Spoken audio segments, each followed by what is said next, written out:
It's day 3 of Africa Tech Fest 2022.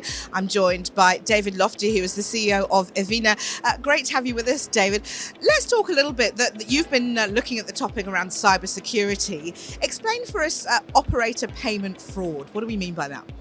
So basically, it's quite simple. You wake up a morning and you have no more airtime while you have not consumed your airtime. You wake up a morning and you don't have the same amount of money or almost no more anything on your wallet. You have been stolen. It could have happened because of a hacker who has infected your device because of an application that you found on a fraudulent application store, or because of social engineering techniques. Your mom has received a call, she gave your date of birth, she did some manipulation on your phone because she thought the operator needed something. It's a common story that I think a lot of consumers will relate to. Tell us what Evina is doing in that regard to support the defense against cyber attacks. So Evina is a cybersecurity company that do only the protection of the fintech operated by telcos. So it's a team of 70 people, 20 nationalities with an office in Paris and Dubai, and a lot of technology of AI, of reverse engineering of the different malware available in the different application stores in order to understand what the cyber criminals are doing and in order to build the correct AI model to block the fraud. Can you break down for us the impact of one user being impacted and the knock-on effect of that? You gave some staggering statistics during a session yesterday.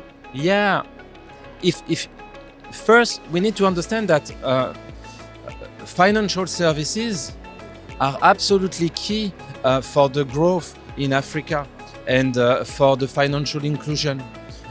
So when you know that, and you take into perspective the fact that when someone is victim of fraud, in 20% of the case, he will not have enough confidence in fintech to use the services again.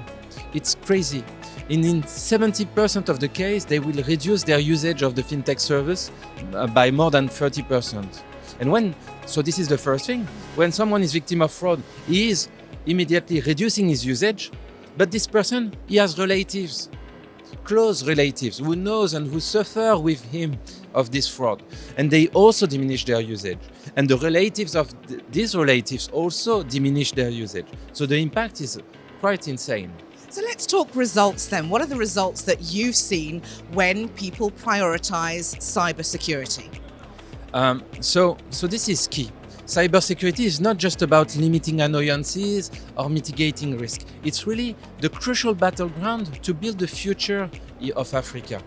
When you fight fraud the right way, what you manage to do is to build trust again and to encourage the development of very important services and new services so that everyone can innovate and create new venture.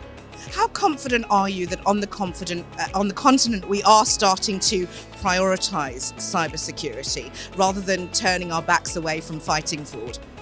I believe this event is a good example. We had tremendous feedback from all the main operators. We are working today with MTN, we're working today with Vodacom, we're working today with Orange.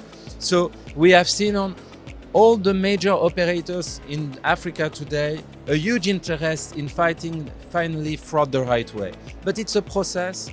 There is a lot of countries.